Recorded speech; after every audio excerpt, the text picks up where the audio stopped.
காங்கிரஸ் பேரியக்கத்தின் மேலாள் தலைவர், ஆளுநராக இருந்தவர், ஒரு அப்பழுக்கற்ற தூய்மைக்கு சொந்தக்காரர் ப. ராமச்சந்திரன் அவருடைய 105வது பிறந்த நாளை காங்கிரஸ் பேரியக்கம் கொண்டாடுவதில் பெருமகிழ்ச்சி அடைகிறோம். அவரை போன்ற இந்த தலைமுறை எப்படி வாழ வேண்டும் என்று ஒரு முன்னுதாரணமாக திகழ்ந்திருக்கிறார். அதை நாம் கடைபிடிக்க வேண்டும். ஒரு காலத்தில் காங்கிரஸ் பேரியக்கத்துடைய பெருந்தலைவர் காமராஜாரால் கொண்டு வரப்பட்ட, ஏற்றப்பட்ட, வாங்கப்பட்ட சொத்துக்கள் ஒரு சிக்கல் வரும்பொழுது ப. ராமச்சந்திரன் அவர்கள் எந்தவித சலனமும் இன்றி, சுயநலமின்றி, இது காங்கிரஸ் பேரியக்கத்துடைய சாரிட்டபிள் ட்ரஸ்டை சேரும், இது அறக்கட்டளைக்கு சொந்தமானது என்று பிரச்சனை பண்ணுவர்களிடம்தான் சமாதானம் செய்து அதை மீண்டும் காங்கிரஸ் பேரியக்கத்திற்கு ஒப்படைத்த ஒரு மாபெரும் தலைவர் ப. ராமச்சந்திரன் அவர்கள். அப்படிப்பட்ட தலைவருடைய பிறந்த நாளில் காங்கிரஸ் பேரியக்கத்தின் சார்பாக எங்களுடைய புகழஞ்சலியை செலுத்துகிறோம்.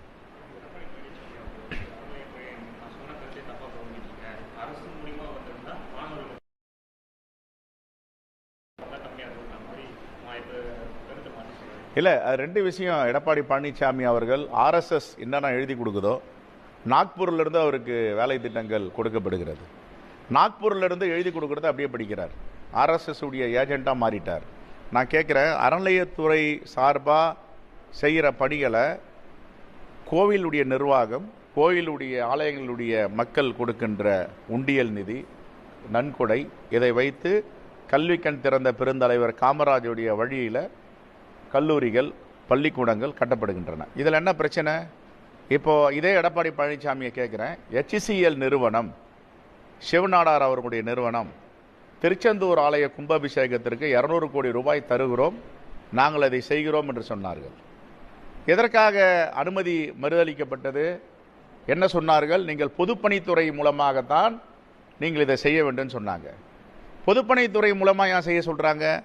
ஒருத்தர் நன்கொடை கொடுக்குறாங்க, நான் இதையெல்லாம் சரி பண்ணணும், செக் பண்ணிடணும், கும்பாபிஷேகம் நடக்கணும்னு சொன்னால் அனுமதி கொடுக்க வேண்டியது தானே.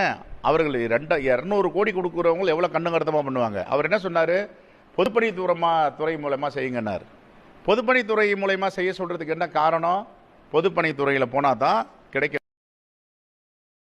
கொடுத்தா HCL மூலமாக கிடைக்காது. ஆனால் நம்முடைய அரசு, மாண்புமிகு முதலமைச்சருடைய வழிகாட்டுதல், மாண்புமிகு அறநிலையத்துறை அமைச்சர், HCL நீங்களே பண்ணுங்க, பொதுப்பணித்துறை மூலமா செய்ய வேண்டிய அவசியம் இல்லைன்னு கொடுத்தாங்க. எது டிரான்ஸ்பரண்ட் கவர்மெண்ட்? யார் டிரான்ஸ்பரண்ட் முதலமைச்சர்? இதுக்கு பதில் சொல்லுவார் அவரு? ஏன் HCL நிறுவனத்துக்கு அனுமதி கொடுக்கல? அந்த திருச்செந்தூர் முருகன் தான் பார்த்துட்டு இருக்காரு. 2026 தேர்தலில் தமிழ்நாட்டுக்கு செய்கின்ற துரோகம், தமிழ்நாட்டு மக்களுக்கு RSS BJP கூட சேர்ந்து கொண்டு செய்கின்ற துரோகம்